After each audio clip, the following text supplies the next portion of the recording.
Praise Lord. उपदेशक जुना करार उपदेशक आपल्याला शिकवत आहे की एका मनुष्य जो प्रयत्न करत आहे किंवा जो आज कबड कष्ट करत आहे तो कशासाठी करतोय आणि तो करत असताना त्याला समाधान आहे का, या वचनामधून आपण थोडंसं बघूया. उपदेशक 4 अध्याय आणि 4 वचन म्हणत आहे, नंतर मी विचार केला, लोक इतके कष्ट का करतात. लोक यश मिळवायचा प्रयत्न करतात आणि इतरांपेक्षा चांगले होतात का. कारण लोक मत्सरी असतात. लोकांकडे आपल्यापेक्षा अधिक असावे असे त्यांना वाटत नाही. हे अवैचार्य आहे. हे वारा पकडण्याचा प्रयत्न करण्यासारखे आहे. जर समजा आपल्याकडे जी वस्तू आहे किंवा जी गोष्ट आहे आणि ज्याच्यापेक्षा डबल किंवा दुप्पट असणे हे लोकांच्या मनामध्ये ठसून भरलेलं आहे आणि त्यासाठी लोक कुठेही समाधान नाही किंवा सुखी नाही.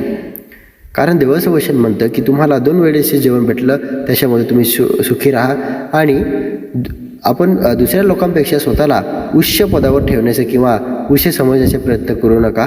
कारण देवाने सर्वांना बनवलं आहे आणि प्रत्येक आत्मा देवासाठी समान आहे हे मनात आला. हे देवाचं वचन म्हणत आहे. आणि पहा, उपदेशक 4 अध्याय 8 वचन म्हणत आहे, एखाद्याचे कुटुंब नसेल, त्याच्या मुलगा किंवा भाऊ नसेल, परंतु तो खूप कबाड कष्ट करीत राहील, त्याच्या जवळ आहे त्याला कधी समाधान वाटणार नाही आणि तो इतके करतो की तो जरा थांबून स्वतःला कधी विचारत नाही, मी इतकं कष्ट का करीत आहे, मी आयुष्याचा उपभोग का घेत नाही. ही देखील एक अतिशय वाईट आणि अविचारी गोष्ट आहे. प्रियांनो, आपल्या आयुष्यामध्ये असंच चाललं आहे.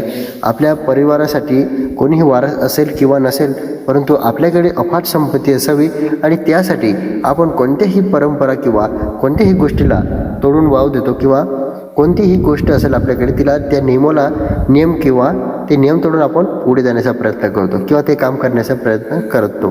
तर प्रियांनो, देवाच्या वचनाकडे लक्ष द्या. कारण देवाचं वचन आपल्याला शिकवतं की आपले जीवन जे आहे समाधानी कसं असलं पाहिजे, आपल्या जीवनात आपण काय केलं पाहिजे आणि त्या कष्टातून कसं निघावं आणि समाधानी जीवन कसं जगावं हे देव आपल्याला शिकवतो. प्रियांनो, हे वचन इतकंच आहे आणि तुम्हाला बायबल वाचण्याचं आत्मा मागा आणि परमेश्वराचे जे वचन आहे ते वचन वाचा, बायबल वाचन करा आणि बाकी सर्व गोष्टी तुम्हाला दिल्या जातील आणि तुम्हाला परमेश्वर सर्व मार्गदर्शन करणार आहे. परंतु तुम्ही बायबल वाचलं पाहिजे आणि देवाकडे आलं पाहिजे. देव तुम्हाला या वचनाद्वारे आशीर्वादित करो. आमेन.